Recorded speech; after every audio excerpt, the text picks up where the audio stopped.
One evening, a taxi driver was driving through the city when he spotted 3 girls standing by the side of the road with their hands raised. They were trying to flag him down. It had been a quiet night, and business was slow, so he was glad to have some customers. The taxi driver pulled over and stopped to pick them up. "Where are you girls going?" he asked as they jumped into the back seat. They told him they needed to go to the hospital. One of the girls had a pain in her stomach, and she wanted to see a doctor. The taxi driver glanced at the girl and noticed that she was doubled over in pain. Her face was very pale and she was crying. The taxi driver realized it was an emergency, so he drove as fast as he could to the nearest hospital. When they arrived, the taxi driver looked back and saw that the girl was now extremely sick. She was sweating profusely and moaning in agony. The other girls told him they wanted to stay with their friend and begged him to go inside and fetch a doctor.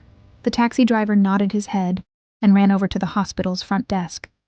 He found a nurse and told her that he had a very sick girl in his car. He asked her if she could go out have a look at her to make sure she was all right. The nurse agreed and went out to where the taxi was parked, leaving the taxi driver waiting at the front desk. A few minutes later, the nurse came running back to the front desk, her face red. "What's going on?" she demanded. The taxi driver had no idea what she was talking about.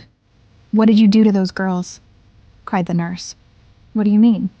asked the bewildered taxi driver. "I've already called the police," said the nurse. "You better stay here until they arrive.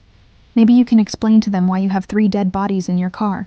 According to the nurse, 3 college girls had been driving in the area when they had a terrible accident. They were trapped in the burning wreckage, and when the ambulance brought them to hospital, there was little the doctors could do for them. In spite of all their efforts, all 3 of the girls died. Their bodies had been placed in the hospital mortuary. However, the dead bodies in the taxi were unmistakably those of the 3 college girls. "What were you trying to do by stealing the bodies from our hospital?" the furious nurse demanded to know. "I assure you," replied the shaken taxi driver, "when I picked those girls up, they were very much alive." Needless to say, the place where the taxi driver picked up the girls was the exact same place where the accident had happened, and the girls were burned alive.